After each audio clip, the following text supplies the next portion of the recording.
eu sou educadora e psicóloga Anabela, e ao contrário do que eu vinha fazendo nos meus últimos vídeos, então, para postar para vocês, meus alunos, eu estava me valendo, vamos dizer assim, de uma postura um pouquinho mais, como eu posso explicar, mais formal, né? Só que, inclusive, como crítica mega construtiva dos meus próprios alunos, eles comentaram que eu não sou assim em sala de aula, né, gente? Eu sou, assim, e não é uma crítica, porque tem sim aqueles profs que são mais formais, vamos dizer assim, no jeito de falar e de expressar e de apresentar o conteúdo, mas eu não sou essa professora, né? Eu sou de outro jeito.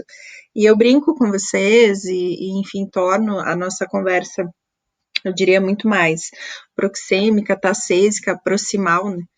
Então, é só para avisá-los que, então, mais do que um vídeo, assim, formal e para explicar determinado conceito, eu venho trazer aqui uma forma da gente conseguir revisar os conteúdos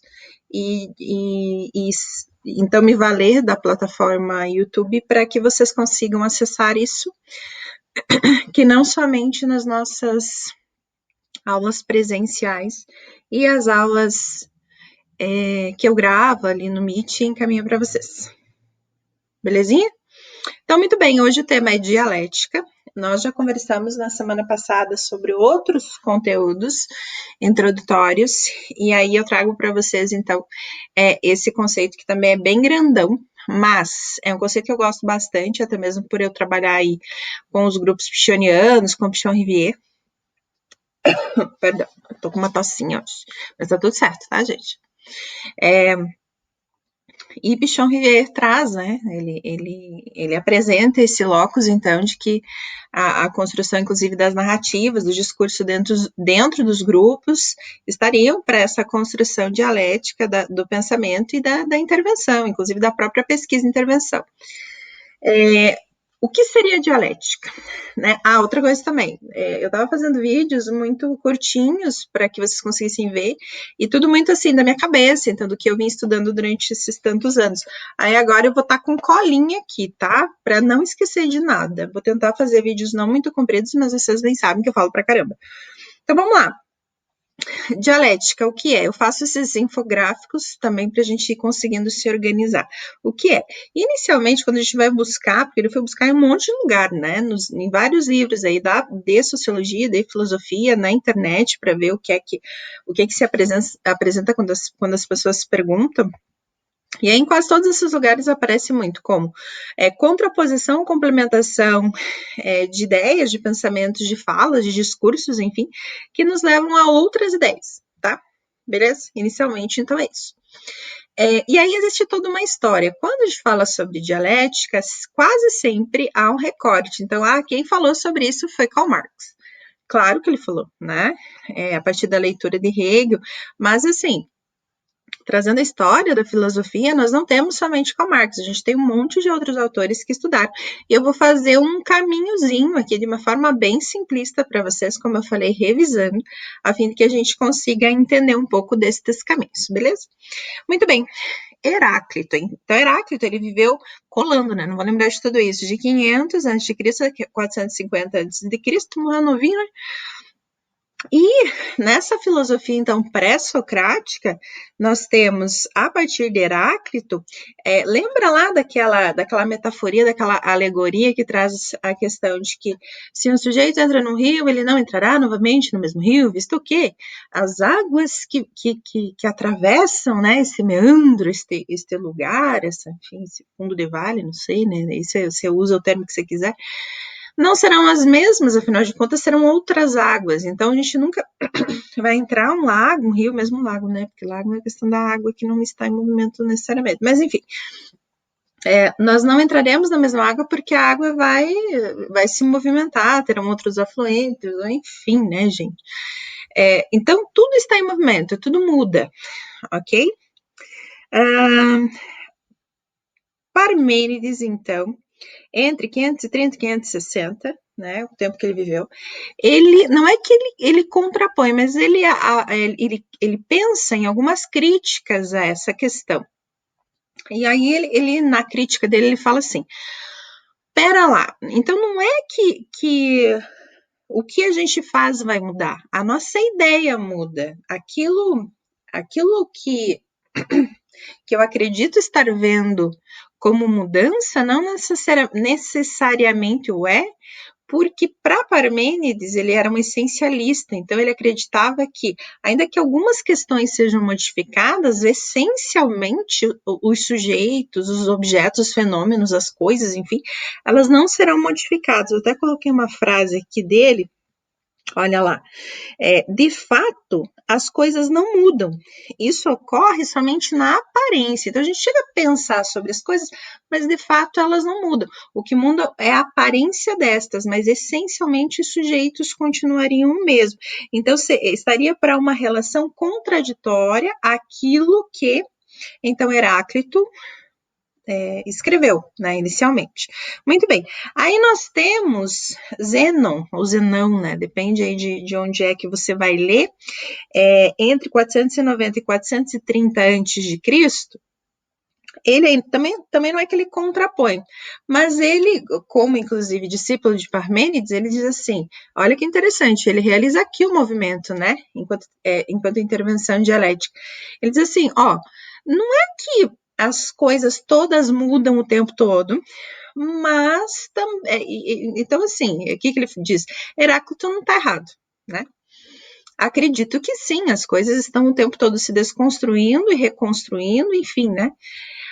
Mas ele também não contraria Parmênides. Ele diz assim, acredito que existam questões que sejam mais difíceis de serem modificadas, enfim, encontrando esse lugar da síntese depois lá hegeliana, e aqui é importante, ele diz assim, não há também uma fidedignidade, vamos dizer assim, que sempre um novo pensamento será bom, né?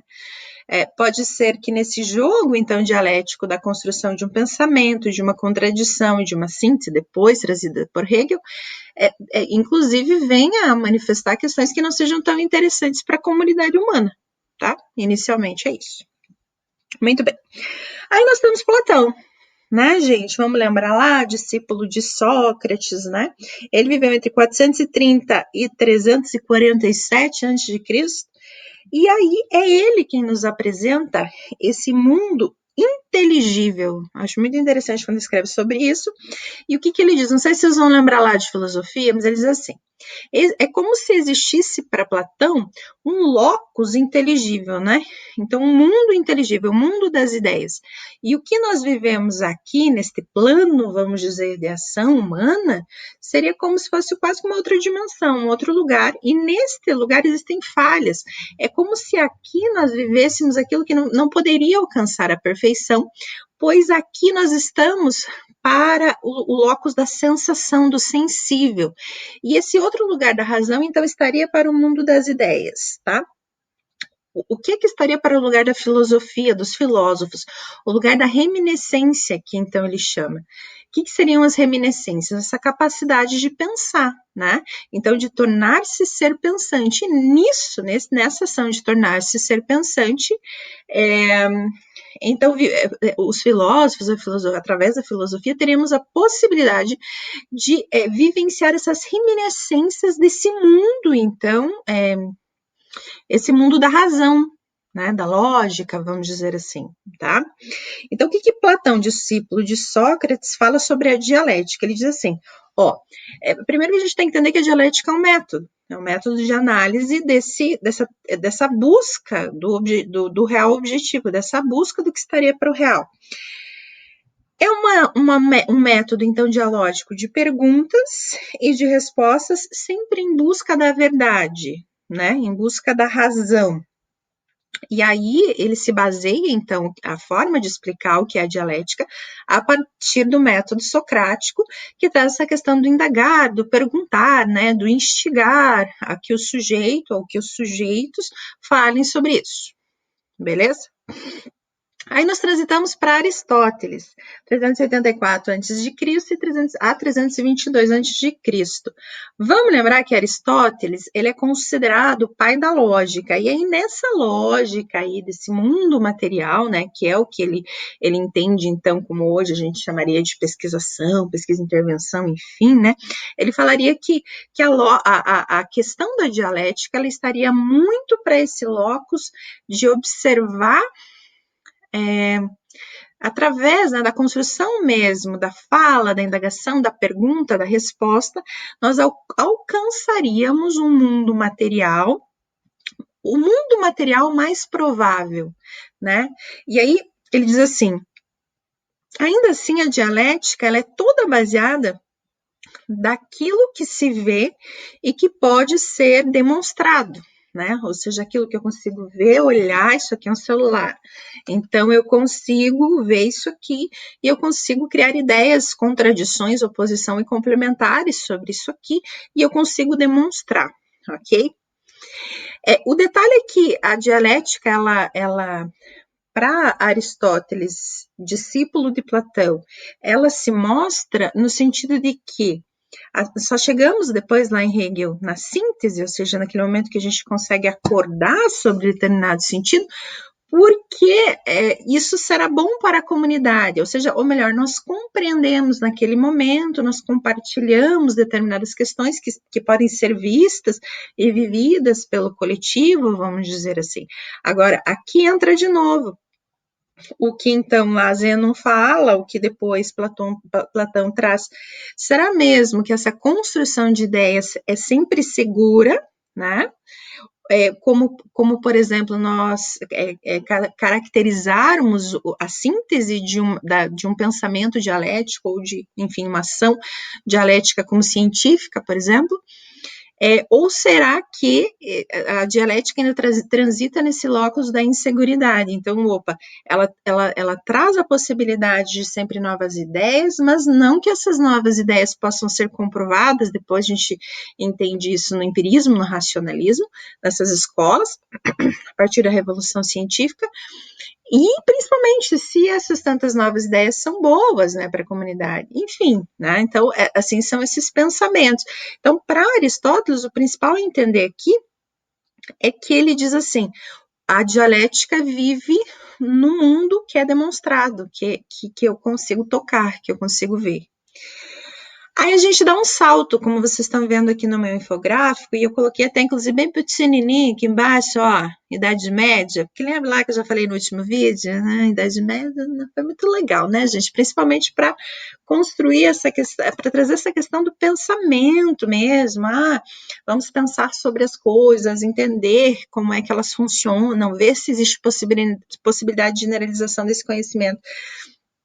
Entre o século V e o século XV, nós vivemos, né? A gente lembra que eu já falei no último vídeo, questão de Idade Média baixa lá, ruinzona, não foi legal. Então, assim, o que é que a gente viveu enquanto compreensão do que é a dialética do século V ao século XV? Ela, na verdade, não foi muito falada, não, tá? Aparece uma coisa ali, uma coisinha aqui, mas vamos lembrar o que é que é... porque o que é a dialética? É esse movimento dos complementares, mas traz muito essa questão da contradição, a fim de entender determinado evento, objeto, coisa, enfim. É uma busca, né? É uma busca constante de desconstrução e reconstrução, desconstrução e reconstrução. Na Idade Média, a verdade se tornou a verdade mítica, e a gente já entendeu um pouco do que é mito, né? Ela se tornou uma verdade que vem, então, responder algumas questões, mas não necessariamente que essa questão seja benéfica para o povo, vamos dizer assim, para a comunidade humana, e mais, que ela fale sobre uma verdade que possa ser comprovada. O mito, como eu bem coloquei lá, é uma criação humana e que é compartilhada, infelizmente, às vezes por muito tempo, mas que não estaria para o real objetivo. Fato. Não há, então, essa busca pela desconstrução entre o século V e o século XV, principalmente na Idade Média, porque nós vivenciávamos nesse momento, lembra lá o encontro entre o clero e a monarquia, e estava tudo misturado. Não estou criticando religião aqui, gente, só estou recontando para vocês a história de uma forma muito simplista.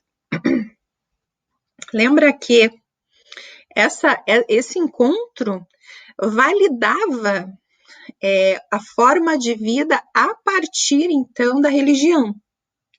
E a religião nos ensinava que a forma de vivermos no mundo é a busca da perfeição divina. Então, o porquê que nós precisávamos falar sobre dialética nesse tempo? Se a busca não se dava nessas outras tantas instituições sociais, ela se dava na religião, basicamente, em busca dessa perfeição que era divinizada.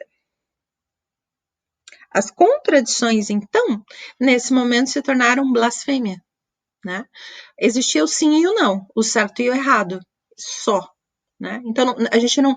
Por que falar sobre construto dialético se a gente não construía? Né? Existiram, sim, várias questões, vários pensamentos que transitaram nesse momento que foram importantes, mas nós temos basicamente, inclusive nós temos, né, nessa fase, o desenvolvimento da filosofia muito vinculado à religião, o que são chamados, então, os filósofos, né, religiosos, enfim, dogmáticos, tá? Muito bem. E aí a gente chega aqui, ó, nesse movimento pós, né, Idade Média, a partir de Hegel, tá? E nesse momento, então, a partir da Revolução Industrial, Revolução Francesa e principalmente, obrigada Galileu, da Revolução Científica, onde se apresenta Hegel. Olha que legal.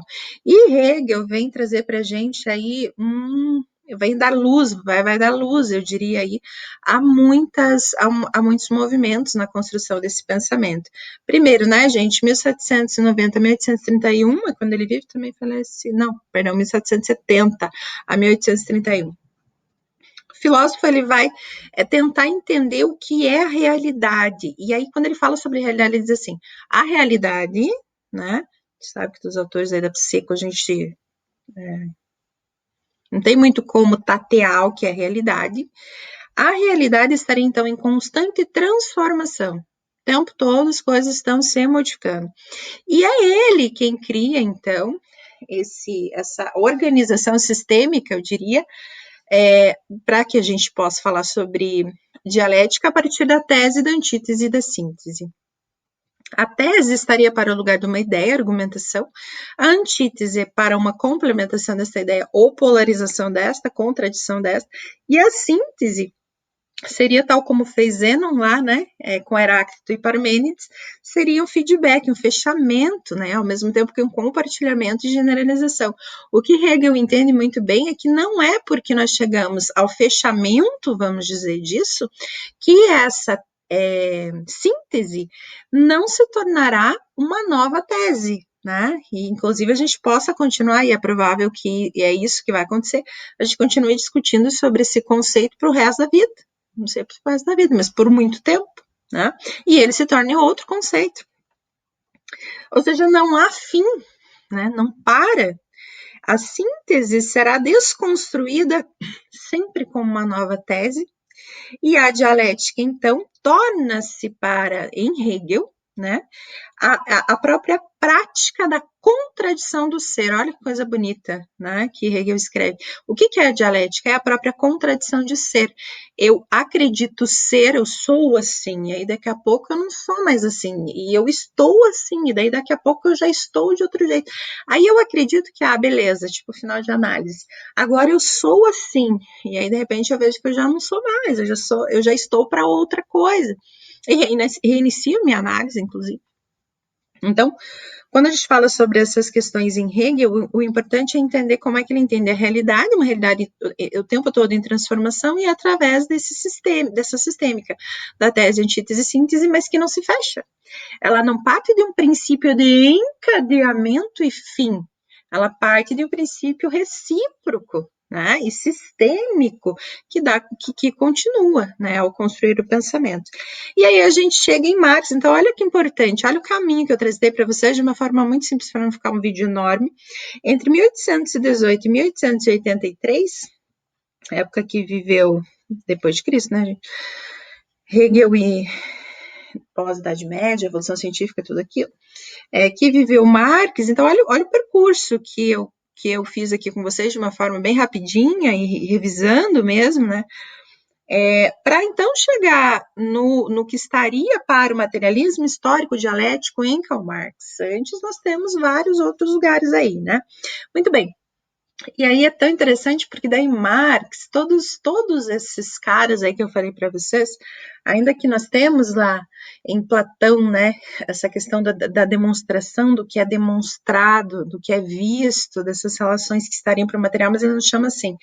Agora, Karl Marx, um cara que era mega curioso para tentar entender essa questão dos meios de produção, dos sistemas de mais-valia, vivencia então esse boom, né, do urbanismo na Europa, da fragmentação a partir dos processos de industrialização, da queda da manufatura, das novas formas, então, de produção da vida mesmo, porque quando a gente diz assim, sei lá, o Paraná produz muitos grãos. Isso fala só sobre a produção de grãos? Não. Isso fala sobre a própria produção da vida dos sujeitos que habitam essa paisagem, né? Esse lugar onde eles estão inseridos e onde eles trabalham. Então, como diria Goffman, essa questão do que é o labor, do que são as coisas que você faz todos os dias e que dão sentido e significação para a tua existência. E Marx, então, fala sobre isso nesse momento. Ele é brilhante quando ele escreve sobre a luta de classes. E sim, gente, ele escreve sobre o comunismo, mas por favor, não façam isso com o autor, um recorte tão pequenininho, dizendo que, criticando, né? Então, o pior que nós podemos fazer é realizar um recorte sistêmico a fim de desvalorizar aquilo que estará para a fala do sujeito. Eu sempre digo assim, a gente critica os autores quando a gente não lê eles, né? É isso, né? É assim. Eu sei porque eu também fiz isso já um monte de vezes. Aí depois eu levei uns da vida, assim, e aí eu fui entendendo que não é isso não, né?